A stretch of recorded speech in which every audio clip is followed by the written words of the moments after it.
dealt with NBA YoungBoy. Yeah. And it only lasted for 3 days. You know, he ended up telling his manager he ain't like my vibes, but I ain't like his vibes either.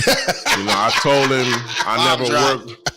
I never worked for a kid before. You know what I mean? Because I run with a gang. So that young boy, he like worldwide, gang. Like he got a real big fan base. And no matter where he go, like he just gonna have it there wherever he at. You see what I'm saying? But on the other hand, it was like, bro, I wasn't even tripping like about the show shit. It was just about the person he was bringing with him. I'm YoungBoy. YoungBoy. NBA YoungBoy. Okay. Here's the part nobody expected. The person paid to protect NBA YoungBoy ended up being the one to crack his image in public. And it happened fast. Not from a blogger, not from a troll, from a grown man who has actually lived the kind of danger most people only hear about in lyrics. Because you can build a whole brand on looking untouchable. You can fill the internet with threats, quotes, and smoke. You can make fans believe you are the hardest one alive. But the second somebody walks in who is not impressed, not scared, and not willing to play along, the whole performance gets tested. And that is exactly what went down when a security guy named Samson, who people call Dread, took a short job around YoungBoy's camp. It did not turn into a long contract. It did not turn into loyalty. It did not turn into friendship. It lasted 3 days. 3 days, and the manager was already calling it off, saying the artist did not like Dread's energy. Dread's response was simple. The feeling was mutual. He could tell right away the environment was wrong, and the problem had nothing to do with the show, the venue, or the fans. It was about the people and the way they moved. A lot of folks heard that and thought it was normal celebrity drama. Another guard quits, another story, next headline. But that is not what made this situation spread so fast. What made it explode was what Dread said to YoungBoy's face.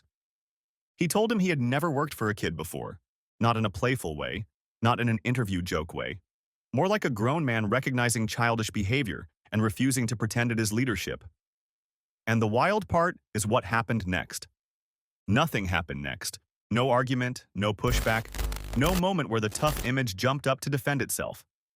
Just silence, just a stare. And that silence told people more than 1,000 angry posts ever could.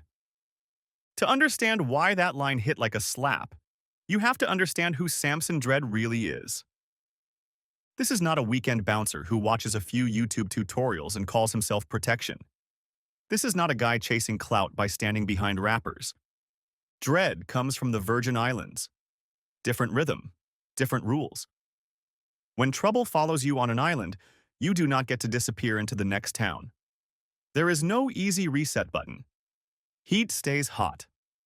Everybody knows everybody. You either handle situations or you do not survive them.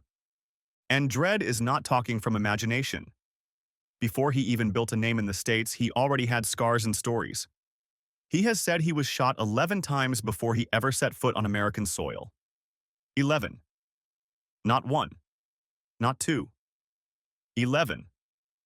The kind of number that makes people pause mid-sentence. So when he says he can read a room, he is not trying to sound cool. He is describing a skill that kept him alive. Then he comes to the US and spends over a decade in the security world. 13 years of working in crowded spaces, unpredictable nights, loud entourages, and high-ego situations. Real clients. Real schedules. Real threats. He has moved with major artists.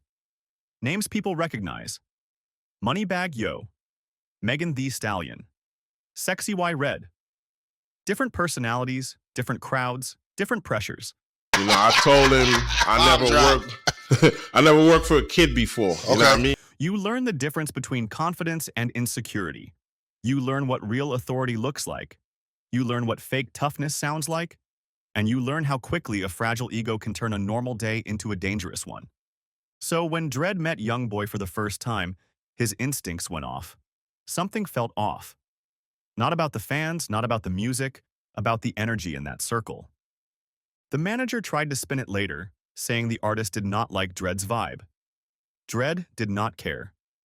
He said he did not like theirs either. There was no begging for the check, no trying to fit in. Just a clear line drawn. And let's be honest. People are used to entourages that treat the artist like a king. They have seen it in documentaries and backstage clips. But the stories coming out of YoungBoy's camp sounded less like respect and more like fear. The kind of fear that makes grown men move like they are walking on glass. One wrong glance, one wrong word, one tiny mistake, and they feel like their whole life could get pulled from under them. That is the vibe multiple people describe. Not brotherhood, not partnership, more like dependence. There is a clip people quote where one of the guys around YoungBoy is talking about tying his shoes, fixing anything, making sure nothing is out of place like he is a personal assistant. That alone made people uncomfortable.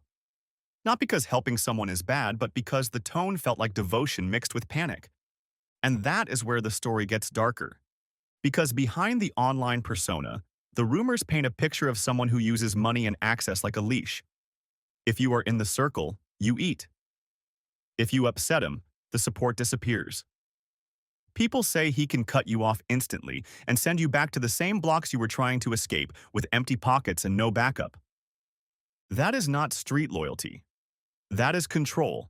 And the control allegedly goes beyond finances. DJ Academics once claimed he visited YoungBoy's place and seeing moments where the artist treated his own friends like children, even in front of guests. Stuff that makes you realize the power dynamic is not healthy. Not joking around, not roasting. The kind of disrespect that is meant to remind everybody who is in charge. That kind of behavior does not read as strength to people who have actually lived around real danger. It reads like insecurity trying to sound loud, and Dredd saw that quickly. Remember, Dredd said he runs with a gang himself. He is not new to tough environments. And he also understands something many fans do not. Fame is not the same as credibility. A huge fan base can make the world feel like it bends for you, but it does not automatically make you solid in real life. YoungBoy is massive. Wherever he goes, his supporters show up. That kind of crowd power is real. It can intimidate people who only know the internet version of the streets. But Dredd is not built like that. He has stood next to people who did not need to shout. People who did not need to bully friends. People who did not need to build fear inside their own camp to feel important. So when he saw the way YoungBoy's people moved, it did not impress him. It bothered him. And then the word started spreading about one specific moment. That moment when Dredd looked at YoungBoy and called him a kid. Think about that. This is an artist whose entire image is built around being dangerous. A reputation of being the one you do not play with. A guy who raps like he's always ready. And a security guard, hired help, stands there and speaks to him like a stubborn teenager. And YoungBoy did not explode. He did not swing. He did not threaten. By Dredd's account, he did nothing. That silence was the loudest part. Because if you are as fearless as the internet believes, and a man checks you to your face, you usually respond. Even if it is with words, even if it is with energy. But a flat nothing tells people the act has limits. Now, here is the part many people miss. When Dredd says kid, he is not only talking about age, he is talking about mindset, emotional control, discipline. In dangerous environments, those things keep you alive. The people who survive are not the ones who scream the most. They are the ones who can stay calm when everything gets shaky. That is why Dredd's perspective matters. He explained something that opened eyes, especially for fans who think security is just big guys in black shirts. He said there are different types of guards in this. And it only lasted for 3 days. You know, he ended up telling his manager he ain't like my vibes, but I ain't like his vibes either. It's a different toolkit. Each one sees threats in a different way. The training is different. The instincts are different. And he made it clear he comes from the street side. That means he is not relying only on protocols. He is relying on survival instincts developed through real violence and real consequences. The kind of instincts that can't be downloaded, bought, or faked. So when someone like that tells you he can smell a fake quickly, he is not saying it for drama. He is telling you he has had to spot danger early or pay for it. And that is why the mismatch with YoungBoy felt so sharp. Dredd talked about other artists he worked with, and the contrast was obvious. When he described Moneybagg Yo, it was respect. Solid, calm, professional, the type of person you would work with again without hesitation. That matters because real people recognize real people. There is a quiet confidence that does not require humiliation games. He said similar things about Megan. Business-focused. Show done. Then back to the hotel. No weird errands. No making security run around like servants. No ego trips just to prove power. Straight work. And he even had kind things to say about Sexy Red, which surprised some people. Because fans may assume she brings chaos everywhere. But Dredd described her as humble and locked in on business. She can entertain in public, but she knows when to switch into professional mode. That is confidence. That is control. So when you put that next to a situation that collapses in 3 days, it says a lot. Because Dredd did not quit. The camp pushed him out, saying the vibes were wrong. But Dredd took it as a lesson. Sometimes walking away is the win. Sometimes the check is not worth the headache. Especially when the environment is built on fear, not respect. After that, he said he became more selective. He started choosing clients who carry themselves like grown-ups. People who understand security is a partnership, not a toy. And then he dropped another truth that made a lot of people nod. He talked about how some artists treat security like they are on call 24 hours a day. Sunrise to midnight. Gym, shopping, barber, food runs, studio, club, back home, repeat. No breaks, no boundaries, constant movement, constant pressure. Then, after burning the guard out, they want to pay like it was a short shift. That is not business. That is taking advantage.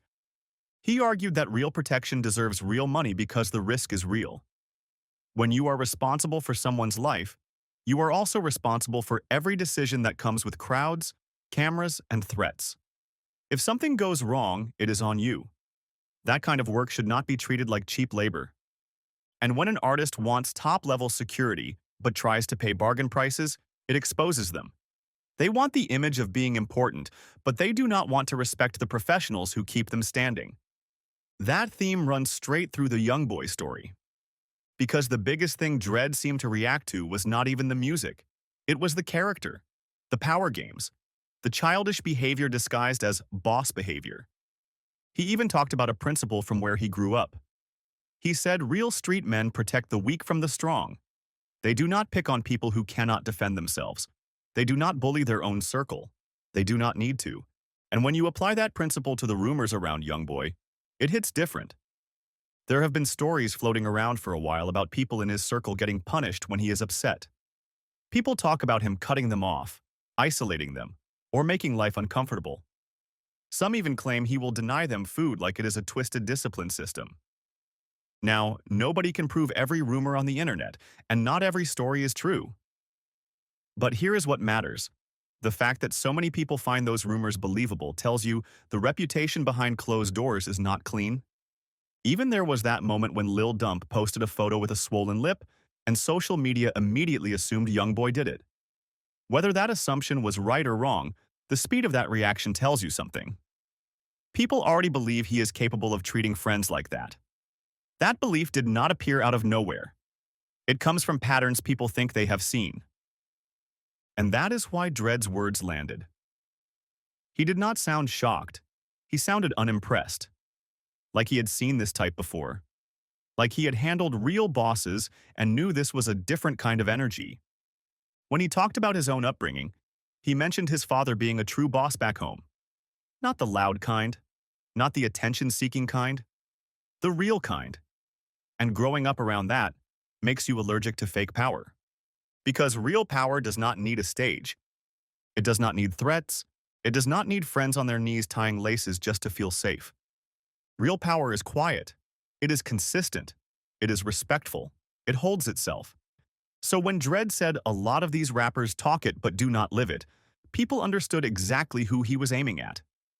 And that takes us back to the central moment.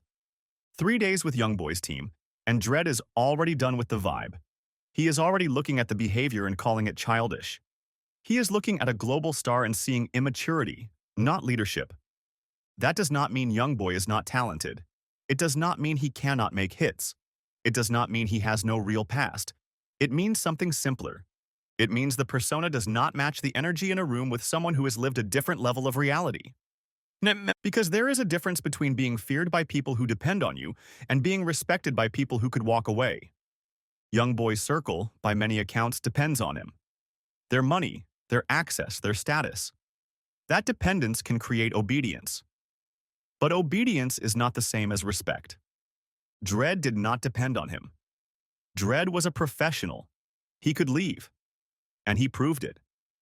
He also proved that when you bring a real veteran into your orbit, you cannot hide behind fans, cameras, or reputation. Real experience has a smell. So does pretending. And when Dredd walked in, the whole temperature of that situation shifted. People around them felt it. Not because Dredd was trying to dominate the room, because he was not playing the game at all. He was not starstruck.